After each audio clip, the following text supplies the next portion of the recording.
This is Sarah Stewart Holland. This is Beth Silvers. You're listening to Pantsuit Politics, where we take a different approach to the news.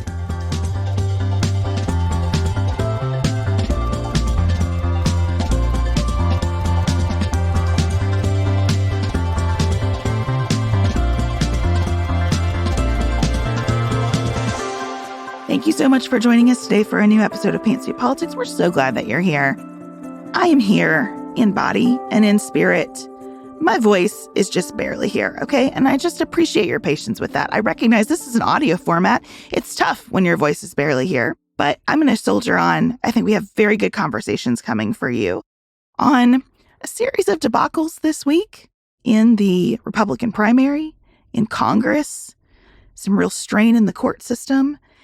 And then we're going to spend some time working out a situation that I struggle to know what to think or feel about, which is the first conviction of a parent of a mass shooter in Michigan. And outside of politics, Sarah just has a lot going on this week. She has cleaned out her closet. She has started a Substack. She is the cover girl of Paducah Life magazine. So we're going to celebrate all of Sarah's energy. Started Substack sounds so much more serious than what actually happened, but I'm excited to talk about it. Okay. If you enjoyed today's show, we would love it if you share it with someone you love. It's Valentine's Day week coming up, so that would be a good opportunity for you to share. Leave us a review. Send it on to someone in text message, especially if an iPhone, because then it automatically shows up in their podcast app, which is great. Still, a lot of people need you to hold the phone and show them how to do it, guys. I still do that quite often in my life. I literally open the podcast app, find Pantsuit Politics, show them how it works. So don't hesitate to do that as well. We value and benefit from your recommendations and your reviews so much, and we'd love to have you invite someone you care about to join us here in the Pantsuit Politics community. Next up, I'm going to talk about what just happened in Nevada.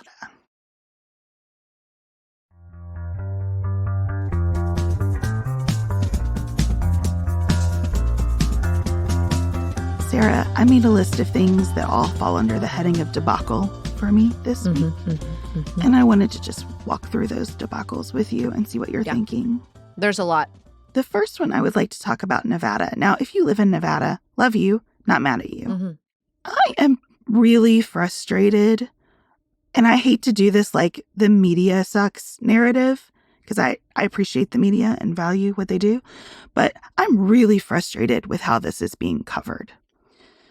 So we had in Nevada a primary under state law that the Republican Party decided they did not really want to have. And so they went to court and tried to stop the primary. And they also decided, we'll just not award any of our delegates based on the primary. And we'll hold our own caucus. Is it the Republican Party or was it the Trump campaign? Well, I think this gets back to your point that we should call it the MAGA Party. Mm-hmm. And so the Nikki Haley campaign says, what a joke this all is.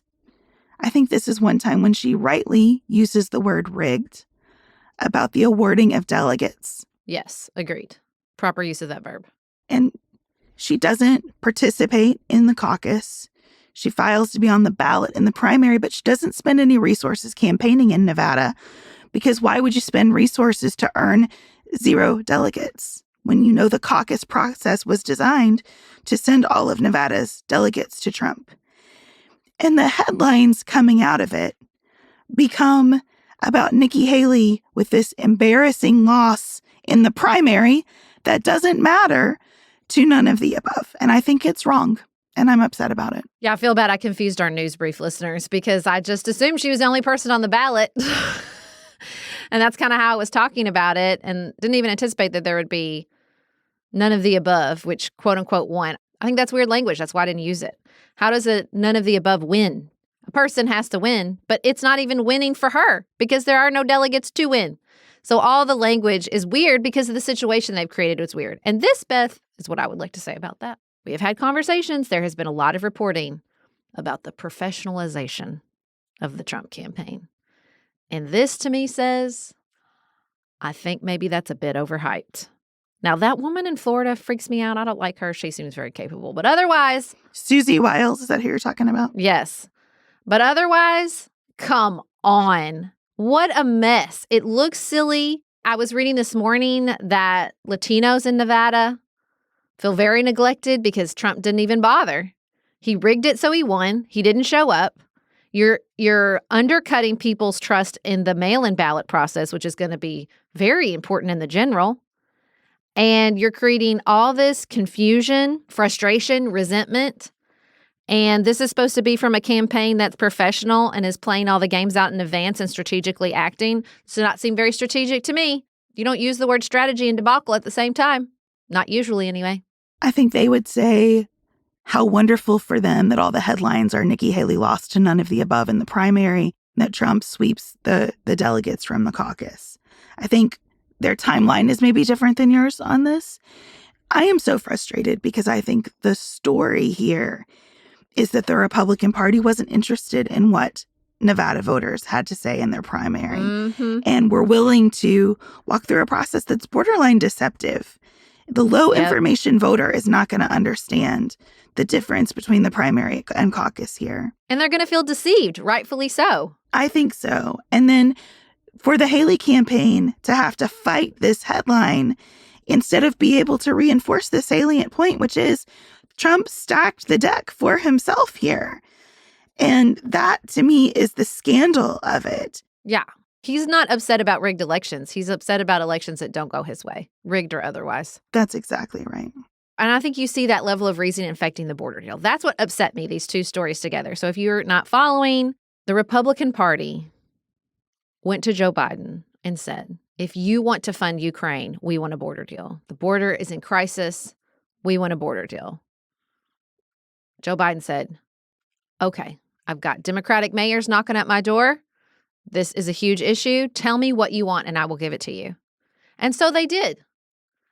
A long list of things that were inconceivable mere months, much less years ago. And zero things for the Dreamers, which has been a high immigration priority for the Democratic Party for decades, okay? They got everything they wanted. Everything they wanted. And then they killed it before it even hit the fore. Let poor Senator Langford from Oklahoma out to dry. I saw a quote where someone said, how does it feel to be hit by a bus? And he was like, yeah, and then it backed back over me. I mean, just talk about deception and betrayal. I cannot imagine how that man feels. So first, the House said it's dead on arrival because Donald Trump said, kill it. I want to be able to beat up Joe Biden about immigration. Said it right out loud. I want to be able to use this as a campaign tactic, so don't fix the problem. That is what he said. That's what he said. I don't want to fix the immigration crisis.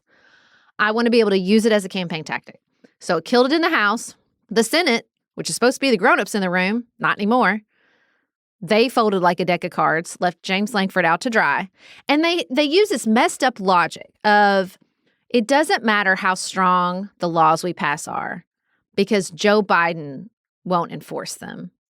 That not sound so much like it doesn't matter if you vote because if I don't win, the election was rigged. Do you see what I'm saying? Like that thread to me, I'm like, oh shit, now it's infected like the Senate, these Republicans who are supposed to be serious people.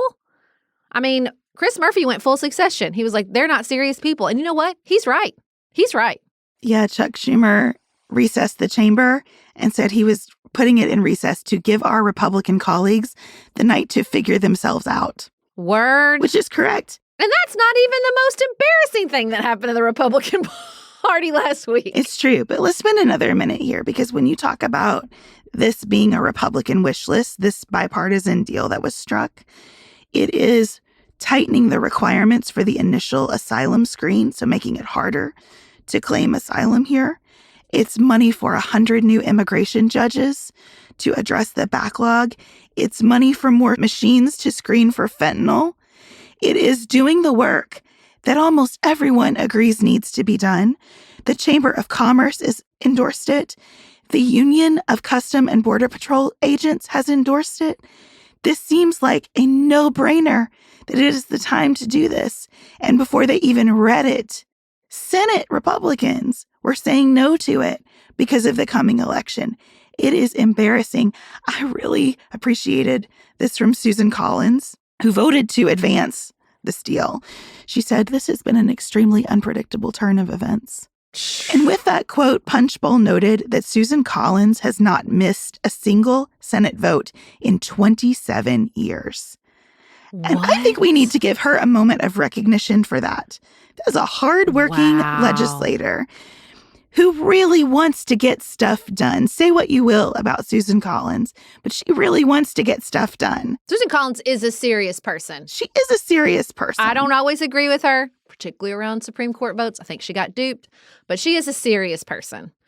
I mean, this reporting coming out from their caucus, where Senator Rounds from South Dakota is like explaining why he couldn't vote for it, basically because he would get primaried. Y'all just be honest. Just tell us why. But it's like, I can't sell it to my voters. He said, don't do this bill because it doesn't do enough, and this president is not going to use those tools anyway. Then this is the reporting. He actually broke into a small bit of laughter about the absurdity of that reasoning. I'm not disagreeing with the logic of it. I'm just simply saying that is the assessment that's out there right now. Well, you know what? I think that's definitely, you should just be led completely and totally by the jacked up reasoning of your constituency and not ever for once exhibit any type of leadership. I think that's a great approach. Good job. Honestly, this bill is hundreds of pages. The assessment that's out there right now is not based on the text of this bill. So your job as a leader is to go explain it. Yep. Go tell people what it actually says. Yep. And why you're going to support it. And what happens if you don't. Because I read a very excellent analysis from Senator Thune, Republican, who's a member of Republican leadership, who said, if we don't do it now, we've missed the window. The next Congress, for a variety of reasons, will not be able to pass immigration reform. So shoot your shot. That's the theme of 2024. You need to do it. Show up. But he didn't. I know. The three Johns, Barrasso, Thune, and Corden, under Mitch McConnell, were like, no. Listen, and here's the thing. Let's just take a minute and remember that this is not new. They did this same crap in 2012. I read the most interesting reporting that, like, when this was all happening, you had the Gang of Eight. They were working on this compromise, and Fox News came out against it, and Marco Rubio went to Fox News and said, please stop. Give us a chance to explain it before you kill it. And they wouldn't, because you know who's in charge in the MAGA party? It sure as hell isn't the United States senators. I can tell you that. It's not the politicians. It's the media environment and the far, far right ideologues of the party. It is such a disaster, and that's why it ends in nothing but debacle after chaos after embarrassment. This is not even the end of the list. These people are such jokes. I'm sorry. I don't mean to be ugly. Can I just say, though, I think our listener, Becky, summed this up beautifully as we go into the next debacle. She said, I am so over people telling me that they are conservative when they are not trying to preserve anything but blow up everything. Round of applause to Becky. She nailed it. That's it. That's exactly it. They've done almost nothing this Congress, and they're finally getting a chance to do something, and they're messing it up. And not even the something that would have impact on people's life, like immigration, just the something that's just, red meat for their far-right ideological base, which was the impeachment of Alejandro Mayorkas, the head of Homeland Security. They're going to impeach him, Beth, because he's not doing his job. They failed. Now, they brought in Al Green from the hospital in a wheelchair, but they failed. Mike Johnson, the Speaker of the House, who has one job. I mean, listen, you can just be a congressional hobbyist. You can just be a person who reads stuff about Congress and the Speaker of the House when it really bubbles up to the national level. And by this point, you should have read Nancy Pelosi make one thing very clear. You do not bring it to the floor until you have the votes. Period. You just don't. Because it's embarrassing. But that's what he did.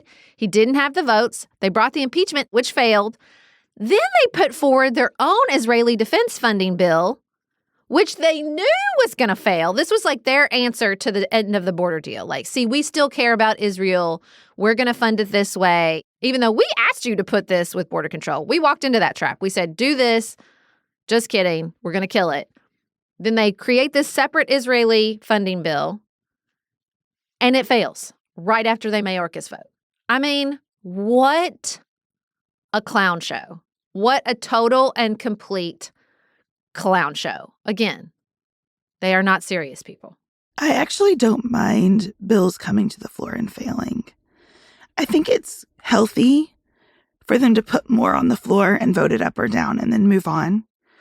What I think is so unhealthy here, well, so many things, but I think it's unhealthy that for an impeachment, they intend to do this again when Steve Scalise is back, because they think it's appropriate to do an impeachment that passes only by, one vote. It's just clearly messed up. Knowing it's going to go to the Senate and fail. Knowing that it sends a very dangerous precedent, which is why a couple members of their own party voted against it, to say, are we going to start impeaching cabinet members because we disagree with their policy? What I see here is the coalescing of the MAGA platform as being only about the humans who fill the roles. Only blowing it up. And that's really the platform, too. A lot of what people are talking about when they talk about reelecting Donald Trump is, J.D. Vance was out this weekend talking about this. Let's fire everybody who disagrees and replace them with loyalists. Let's ignore the orders of the court that we deem illegitimate because of the people issuing them. Let's replace the cabinet secretary because it's not about the policy, it's about the person. Donald Trump says, make me the president because I'm the only one who can do this, right? Everything is individualized, which is a road to authoritarianism, right? That's how authoritarianism works. Everything is individualized. And I think this is a clear indicator that Congress is adopting that philosophy. And I'm interested to see, and really that's all this Republican conference is focused on. Most of this year has been about what individual person is going to be our speaker. It's not about anything else, just the people. I mean, they've passed 20-something bills. It's pathetic. It's pathetic. The real pathetic thing is that we are once again about to see government funding expire. And there's no plan, best I can tell, to keep that from happening again when all the energy is consumed by stunts like this. The other thing that went down in flames in the House this week is a standalone bill funding Israel that Mike Johnson put together because he is deliberately trying to, I guess, force the administration's hand on Israel without coupling it with Ukraine and Taiwan. And it went down. He can't get anything together because all of it is driven by this media strategy, just as you said. Yeah, and that's the thing. Look, if he was acting in good faith and was in any way, shape, or form prepared, qualified, experienced for his position, then yeah, sure, putting things up and letting them fail like that Israeli funding bill, maybe. That's not what's happening. That is not what he's doing. He's not starting a conversation in America. He is way in over his head. They all are, because they just came there to blow things up. This is what happens when you continue to put people in government positions who hate the government, who hate it, and just want to destroy it. And I just so hope that they pay some sort of political consequence for this, because it's a joke, and they're making our government a joke. I wish it were funny, though. Instead of being funny, it is creating just incredible strain and tension. So let's go to the court, which Congress has put responsibility on in so many ways for dealing with the actions of former President Trump during his term. So 2 really significant things happening in court this week. The Supreme Court heard oral arguments in the Colorado case about disqualifying former President Trump from the ballot under the 14th Amendment. And whatever they do in that case, it's bad, right? There's no good outcome from any of this because we're in such a... The term that keeps coming to me is civic bankruptcy. We're just dealing with this fallout of this horrible thing that happened, and there are really no good options. We're just trying to find the best options that we can. Tell me if you feel this. I feel like with the MAGA party, this wild ride we're on, 2 things are coalescing at the same time, which is the MAGA party, this quote-unquote professional operation, is cinching the nomination. At the same time, most people are waking up to the election and saying, I don't want him fully indicted being the nominee. It's both things are happening at the same time. It's wild. I really don't fault Nikki Haley for staying in, because I am increasingly seeing a pathway where everybody goes, no way. No way. He is in so much trouble. What are we even talking about? I don't know. It might be wishful thinking, but there's a tenor to the conversation.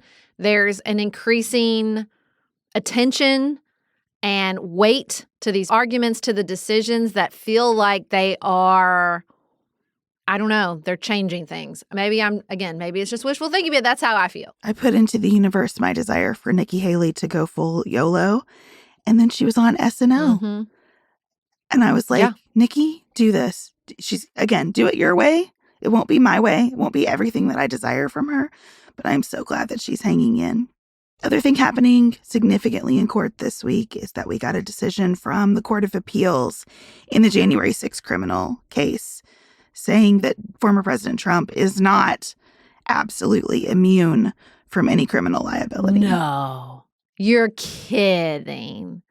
Well, I mean, it's like I said on the news brief. You know why they said that? Because it's a dumb argument. The 14th Amendment is difficult. This is not. No one thinks that just because you've been president, you're immune from criminal prosecution forever. That's ludicrous.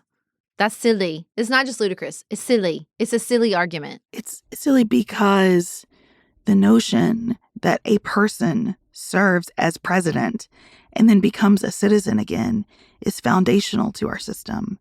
That was one of the most radical ideas that was brought to our Constitution and the formation of our government. So I don't want to be dismissive of it or take it for granted.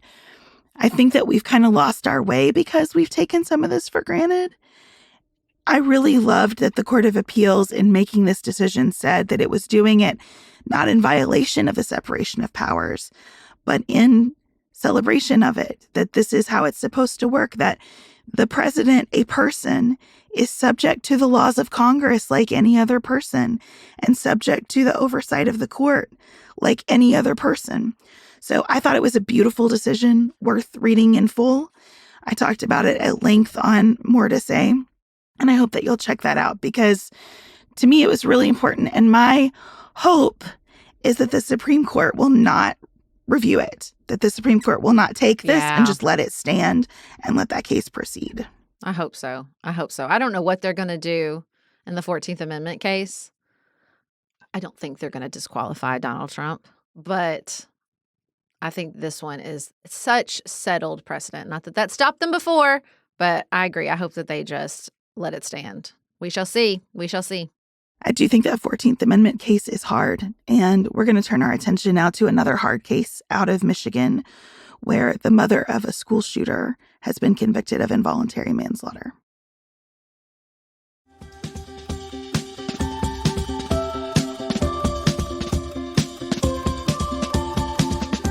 Sarah, I wanted to talk with you about this Michigan case because I really struggle with not just how I feel about it, but how to think about it too.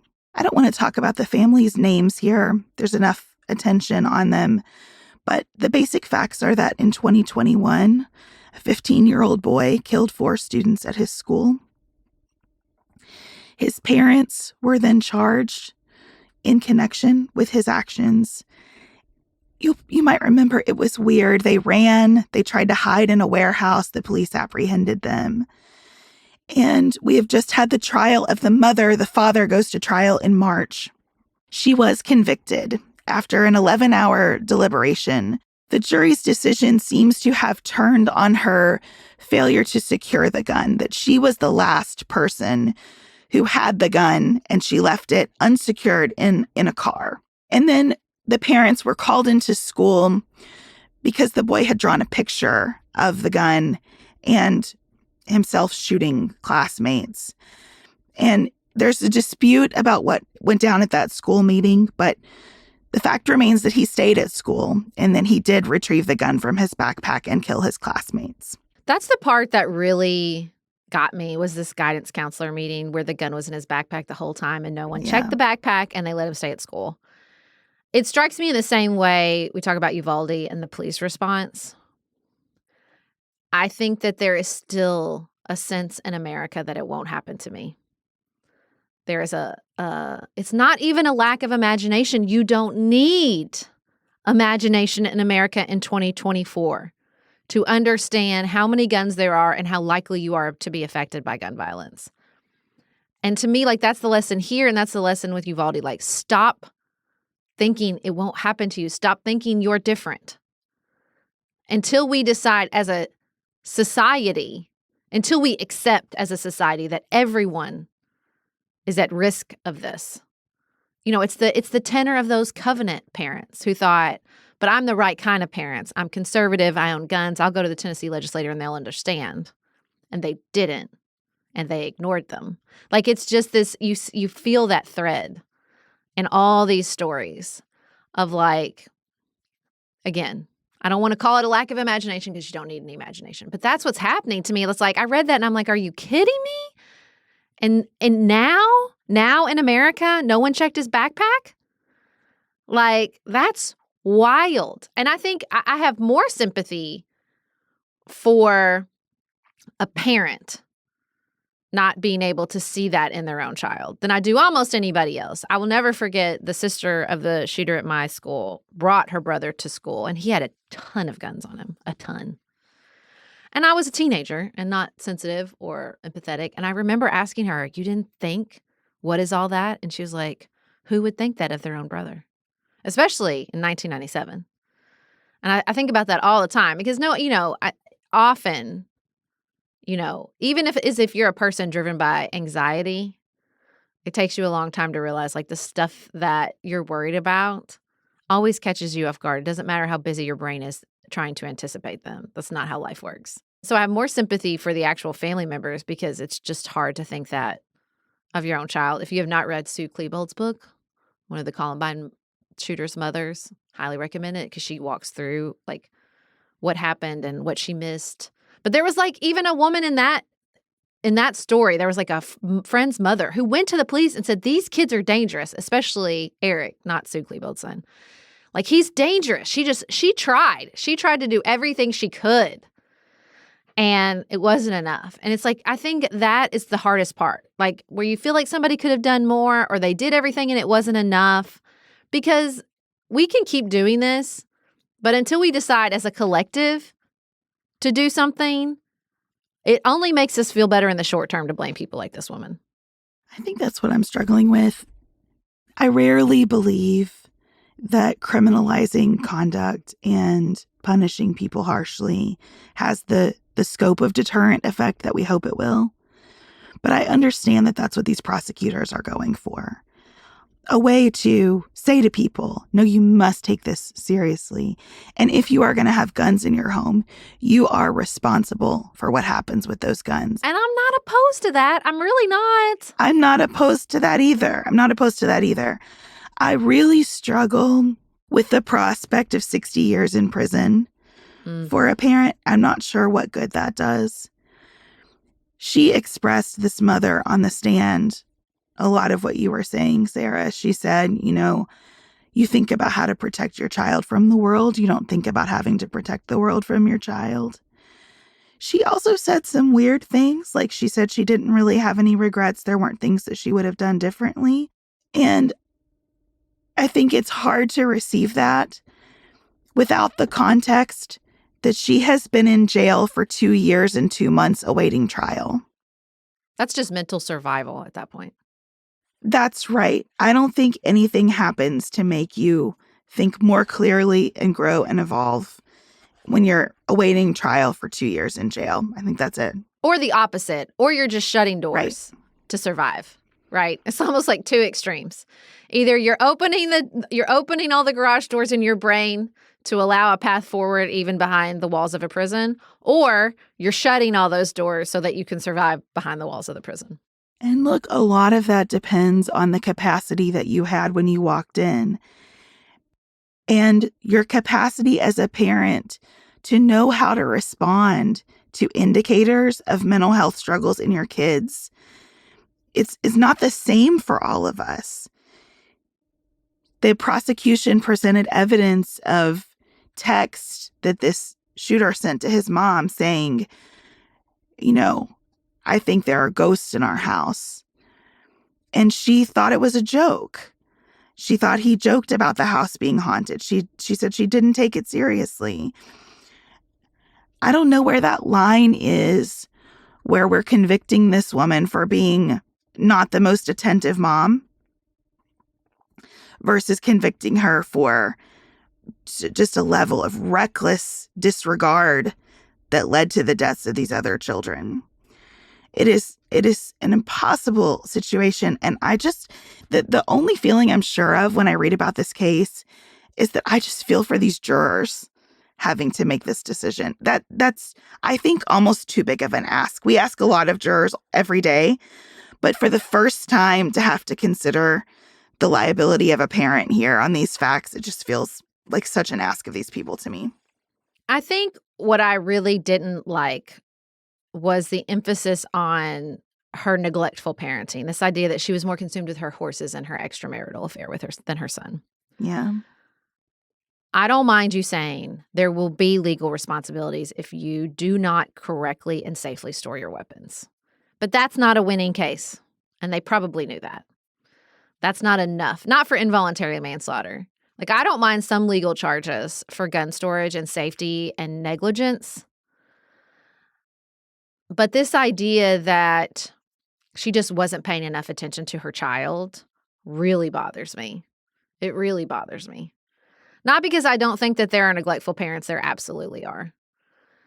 But the idea that you just didn't love your son enough is shitty. It's just really shitty.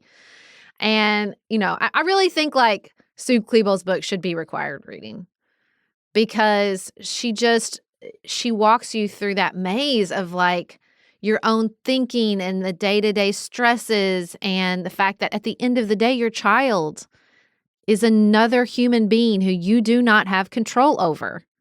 That's just the reality that none of us really want to face.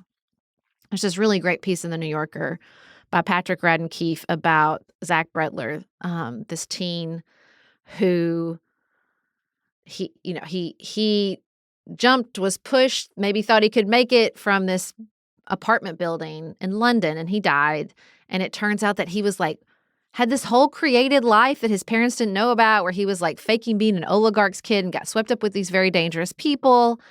And his parents had no idea. And, I just think that's the fear, right? But that's the fear we don't want to face because it's the reality. They are their own people. And as much as we love them, as much as the culture tells us, we should be able to help them. We should be able to fix it. And that's what, I think frustrates me and concerns me about this case. It's just one more message that it's on you. It's on you as the mother. It's on you as the parent. And I don't mind it's on you as the gun owner. That does not bother me. It really doesn't. But it does bother me that it's on you as the parent, especially the parent of a school shooter, because let me tell you something, she was already in prison and would have been for the rest of her life. Yeah. I tell people this all the time when our school shooter came up for parole, because he was 14 years old. 14 years old. There was all this debate. Should he be let out? Should he be let out? And he'll just go on and he'll just go about his life. And I said, let me ask you a question. Would you rather be the mother of a victim or the mother of the shooter? Sit with that. Because most people would say the mother of the victim. Why do you think that is? Because that's a torture. She doesn't need to sit in prison to have to be in her own prison for the rest of her life, being the parent of a child who did this. That's awful. That is awful. She said, I wish he had killed us instead. Yes. I mean, come on. So to compound that and say you were paying too much attention to your horses, really? Is that necessary? Again, if the charges had been focused on the gun storage, that really would not have bothered me. There was a prosecutor here because, again, my community is a second generation community experiencing school shooting. We had a shooting at Marshall County after I moved back. And the gun was just sitting on a closet shelf, very easily accessible. And I think the prosecutor really weighed whether or not to charge the parents with neglectful storage. That's not the official charge, but you know what I mean. And I really that would not have bothered me. I think that would have been fine because I do think there should be legal responsibility. If you leave your car in a gun and somebody steals it out of your car, But this is different. I think there are two calls to action here for state legislatures. I think the first is to define a crime that actually fits this around the storage of a gun.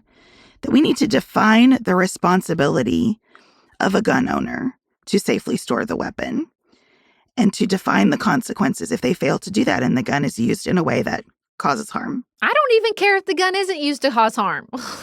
If you call the police because your gun got stolen and you had it sitting in a car seat, I think you're the one that should be charged. How about that? That's going to go nowhere quick in a lot of red states, but that's okay.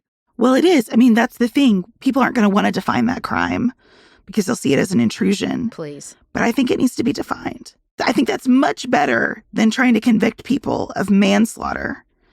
You know, we need to get precise about what we're charging when we talk about criminal law. The second call to action, I think, though, is to continue to figure out how to put more funding and resources into a healthy, functioning mental health system. Because right now, in a lot of states, if you are a parent, especially a parent without a lot of resources, and you have concerns about your child, the system can overreact in a way that's dangerous, too. That's why this meeting with the counselors is really hard. I agree. I cannot understand why they didn't check the backpack. And I know that there are a lot of people who are in their own prisons about that forever, too. Why didn't we check the backpack? So I'm not trying to dump on that. But if you are in a place where you have a child who says, I'm having hallucinations, please help me, and you call the police, your child can be put in a system that is horrifying, you know? We just don't have good places for people to turn everywhere, especially people without a lot of resources to get the treatment that kids need. And so we have to build systems that can respond in a compassionate and loving and actually helpful way to those kinds of crises. Well, since we are in an election year, I would like to remind everyone that Joe Biden did do that on a federal level. They passed gun control legislation after Uvalde that, listen, probably not going to do a lot with regards to reducing violent crime because it was a bipartisan compromise bill. But what it did do is invest a massive amount, a once-in-a-generation amount in mental health resources. I've read so many people, especially mental health public health experts, that's like, this is going to change the game. It's going to take a while. It takes a while. We got to get people through school. We have to get more counselors. We have to get the centers to house the counselors. But like in 5 years and 10 years, we're going to see the difference. We're going to have the resources for people when they feel like a family member, a child, or just a member of their community is a danger to themselves or others. And I think that's, as much as we can to call out and remind people like it's coming. They did it. It's, again, I want to see actual gun violence reduction, which the MAGA party and the Republican Party, both of them, are a huge obstacle to. But I think that will matter and it's probably already mattering in a lot of places. But we don't know those cases. We don't get a headline when they're prevented. That's the problem. Right, where it helps, where it works. I'm really glad that you brought that up. And I think it's so hard for people to share their stories about mental health assistance. But as those resources come online, we do need to hear those stories of success to build trust in the system because there are so many horrifying stories that come out of it. So I hope resources will be dedicated to telling those success stories as well, because, this family needed more support. And I don't know if they would have asked for it anyway. Those things are generations in the making. But I do feel like this mom and then probably the dad next month are going to face consequences for what I'm sure are some personal failures, but that are also societal failures. And it makes me sad.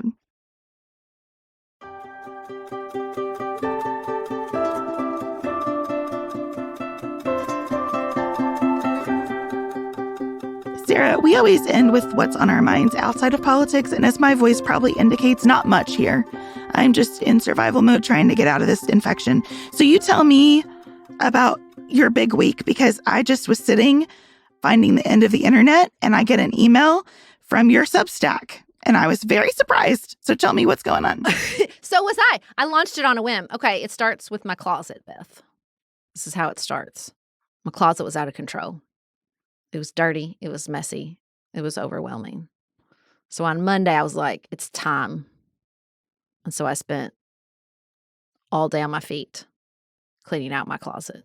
Closets get so dirty. Oh, so awful. Why do they get so dirty? I'm not cooking in there. Anyway. It's the repository of our lives, you know? It just stacks up. Oh, my God. So there was the cleaning. I got all my clothes on one sort of like rack, which was a moment of personal self-awareness. I have a lot of clothes, Beth.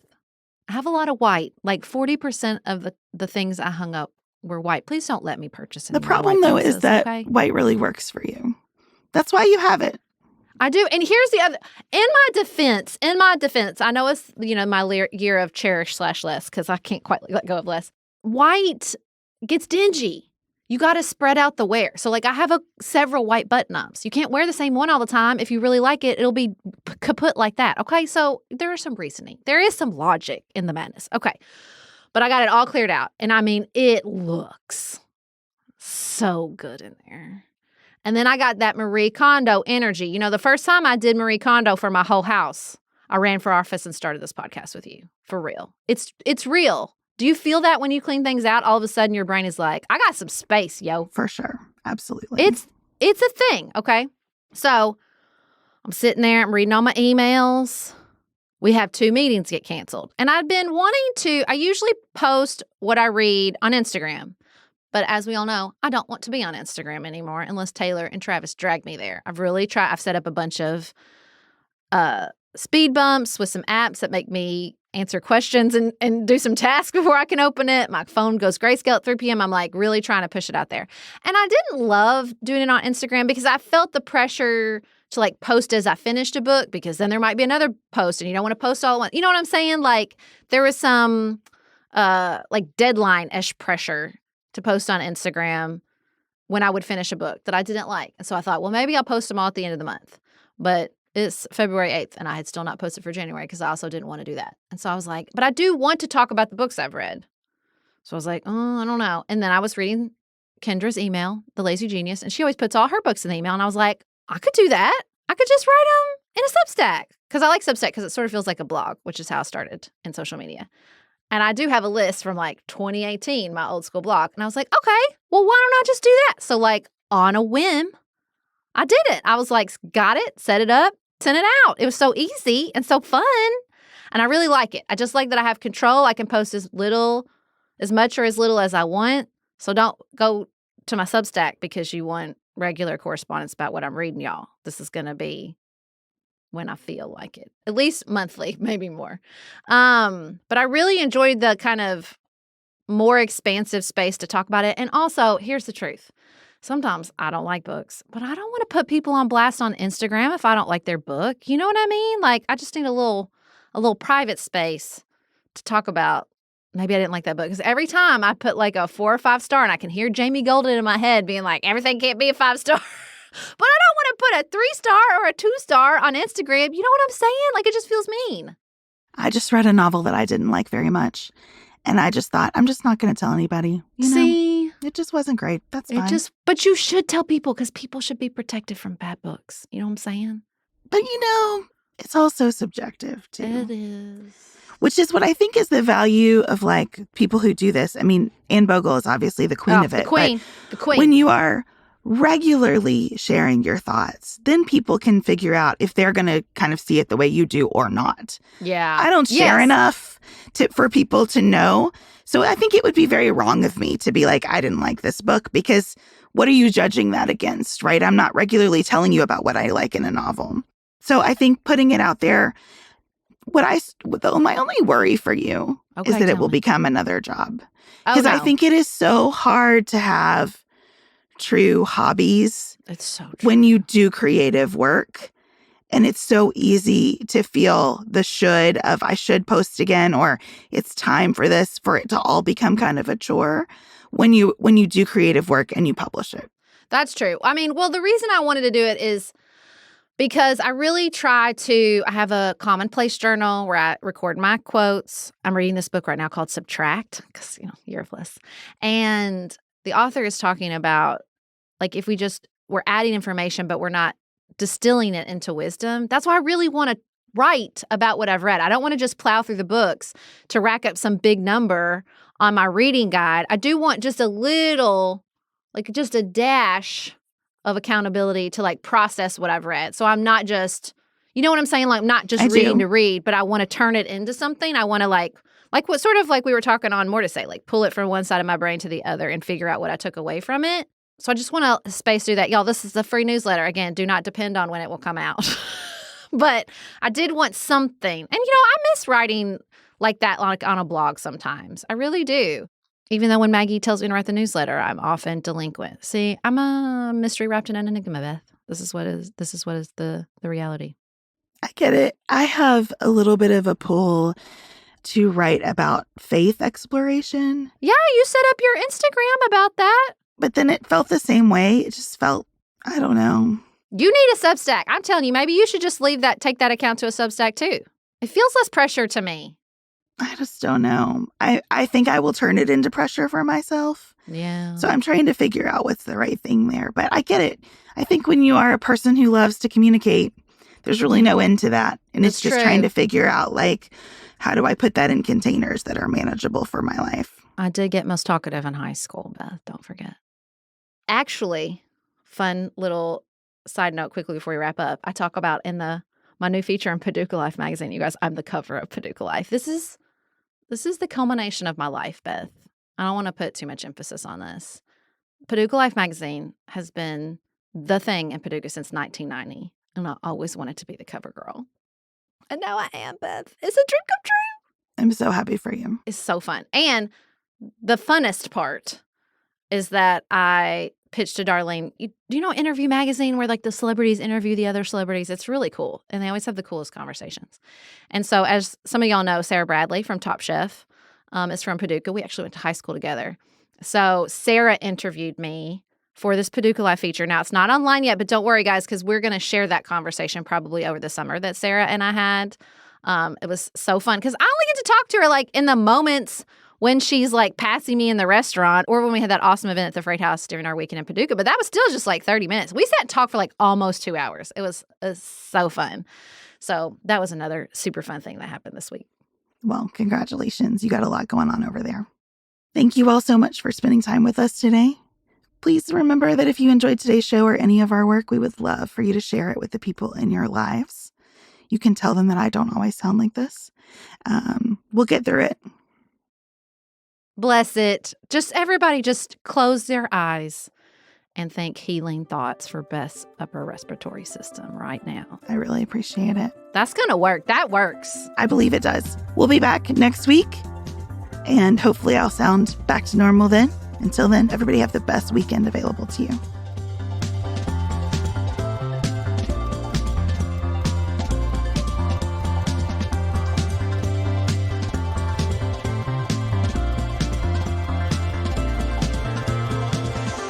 Pantsuit Politics is produced by Studio D Podcast Production. Elise Knapp is our managing director. Maggie Penton is our director of community engagement. Xander Singh is the composer of our theme music with inspiration from original work by Dante Lima. Our show is listener supported. Special thanks to our executive producers: Martha Brunitsky, Allie Edwards, Janice Elliott, Sarah Greenup, Julie Haller, Tiffany Hassler, Emily Holiday, Katie Johnson, Katina Zuganellis-Kasling, Barry Kaufman, Catherine Vollmer, Lori Ladow, Lily McClure, Linda Daniel, The Hutchins, Tracy Putoff, Sarah Ralph, Jeremy Sequoia, Katie Steigers, Karen True, Annika Uvaline, Nick and Elisa Valelli, Amy Whited, Emily Helen Olson, Lee Shea McDonough, Morgan McHugh, Jen Ross, Sabrina Drigo, Becca Dorval, Christina Quartararo, Shannon Frawley, Jessica Whitehead, Samantha Chalmers, The Adair family, Jeff Davis, Melinda Johnson,